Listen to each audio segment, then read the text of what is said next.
So in this segment, we're going to be talking about the Home Office making 215 bullying complaints since Priti Patel took the top office. So caveats are, we don't know if these bullying complaints are aimed at Priti Patel, if she's the one that's committed all of these. She's the one that all of these bullying complaints about. We also don't know, if Priti Patel is actually doing anything about it. But what we do know is Priti Patel doesn't actually know much about bullying because she's been found to have unintentionally bullied her staff within the Home Office. So even if someone did show her an example of bullying, most likely she wouldn't see it as bullying because she doesn't know what bullying is. Anyways, we go into the article. The Home Office staff have made 215 bullying complaints since Priti Patel became Home Secretary, the Mirror can reveal. Officials levelled the accusations against other employees, contractors or stakeholders in that time frame. So they're not directly aimed at Priti Patel, but if Priti Patel doesn't know what bullying is, how is she meant to deal with it? But the department said this represented a fraction of the department's 40,000 strong workforce, and the source claimed it was pretty average for an organisation that size. I mean, okay, maybe it is, but what's being done about stopping, these people that are committing to bullying? What kind of measures are you taking to stop bullying within the Home Office? That's the problem, and they didn't really offer too much. So bullying has been under the spotlight since Ms. Patel has been found to have broken the ministerial code by shouting and swearing at officials. And the thing is, if Priti Patel can get away with, treating staff this way, what's to stop other senior managers doing this to their kind of subordinates in these roles?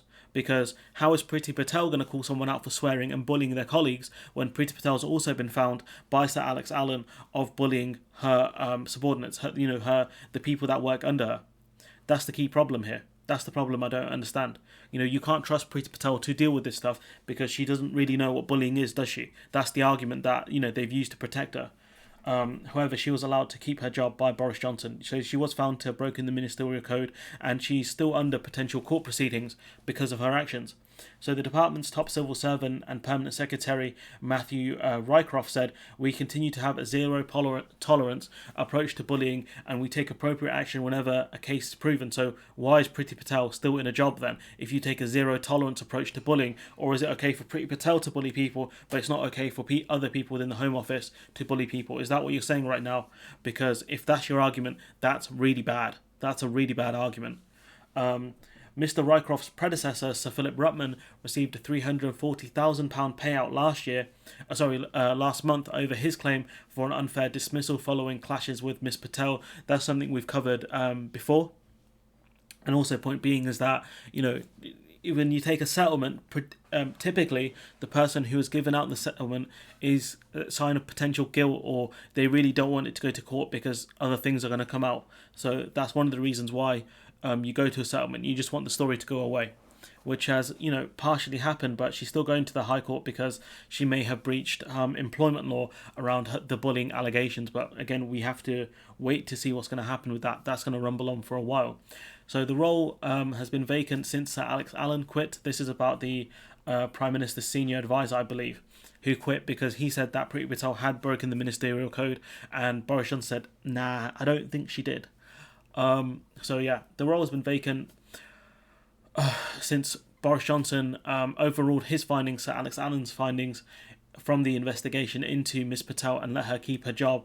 In his report, Sir Alex Allen referred to Miss Patel's frustration, with some officials saying the evidence is that this has manifested into forceful expression, including some occasions of shouting and swearing. And I suppose when you ask civil servants to look at Ascension Island to send, asylum seekers and refugees there, I could imagine, people within the civil service saying, or civil servants saying, "No, that's a stupid idea," and her swearing at them and shouting at them because they've called her idea potentially stupid and possibly illegal, because her ideas are generally that stupid and possibly illegal when it comes to certain things. So again, very, very unsurprising from Patel. The fact that she's shouting and swearing at her, her colleagues, and sorry, not colleagues, but the civil servants, does show you a person who, when she doesn't get her way, she throws a tantrum. Let's put it that way. She's not fit to be a minister, because when you're a minister, you have to work with lots of people, and the simple fact is she's not very good at it. That's why she should get removed. Leadership is a very difficult thing, and Priti Patel does not look like she's cut out for it.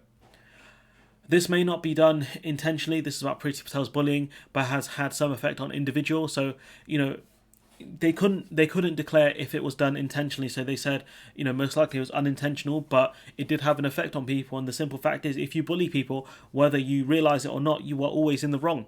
And Priti Patel in this case is in the wrong. He added, her approach on occasion, this is Sir Alex Allen's assessment, I think, her approach on occasion has amounted to behaviour that can be described as bullying in terms of the impact felt by individuals. To that extent, her behaviour has been in breach of the ministerial code, even if unintentionally. So in this case, intent doesn't matter. She unintentionally, by the looks of things, broke the ministerial code, and she should have been sacked. She should have been sacked over it. But it does show you how cowardly Boris Johnson is, that he didn't do it. It does show you that. Ms. Patel said there had been no excuses and offered an unreserved, fulsome apology. So, if that's the case, then hopefully she actually changes, and, these 215 bullying claims actually get looked into and people are fired over this. But the simple fact is, if Priti Patel isn't sacked over what she has done, how can the Home Office sack other people for alleged bullying when the person at the top of the pile hasn't been fired for it? That's the problem I'm having. So Mr. Thomas Simmons, who's the Shadow Home Secretary who has been diagnosed with cancer, so I hope for him a speedy recovery, said that this shocking figure, talking about the 215 bullying allegations, shows the culture of bullying that has been allowed to develop under the Conservatives at the Home Office. And I do wonder if there are other departments with bullying problems. It sets out a shameful example that the Home Secretary was found to have broken the ministerial code, which we know to be true. That shameful episode not only cost the taxpayers hundreds of thousands of pounds. I mean, Rutman alone was paid out about £340,000 in charges, and the resignation of the Prime Minister's advisor on ministerial standards, that's Sir Alex Allen. But it now appears to represent only the tip of the iceberg of the bullying at Priti Patel's Home Office. Because if it's the case that she hasn't dealt with, she's a bully, it's going to be very hard for her to deal with bullying allegations because she herself is a bully. It's very hypocritical. A Home Office spokesperson said, "We take all allegations of bullying seriously." So clearly you've got to deal with your boss then. You have to deal with Priti Patel. Because if you don't, you cannot say that we take all allegations of bullying seriously. Or you can say we take the allegations seriously, but we don't really do anything about it, which is most likely the case. The Home Office has 40,000 staff, and the number of allegations by any Home Office employees against other employees, contractors or stakeholders represents a small fraction of the workforce. I mean, that's true, but point being is that there shouldn't be any bullying allegations at these places. They should be people that have been found to have bullied their colleagues or subordinates or whatever should be sacked. They should be punished. And the simple fact is, if you do not deal with these 215 allegations, you'll have an endemic of bullying within the Home Office. And that's going to create massive problems within that department, especially given how important the Home Office is within the UK. So look, Priti Patel, she needs to get a handle on this, because if she doesn't, it's going to highlight the further problems within her department, but also herself. What kind of person cannot deal with bullying within her own department? She's not fit to be a minister. She should have been fired a long time ago from her role as Home Secretary, but she hasn't, which shows you Boris Johnson's cowardice.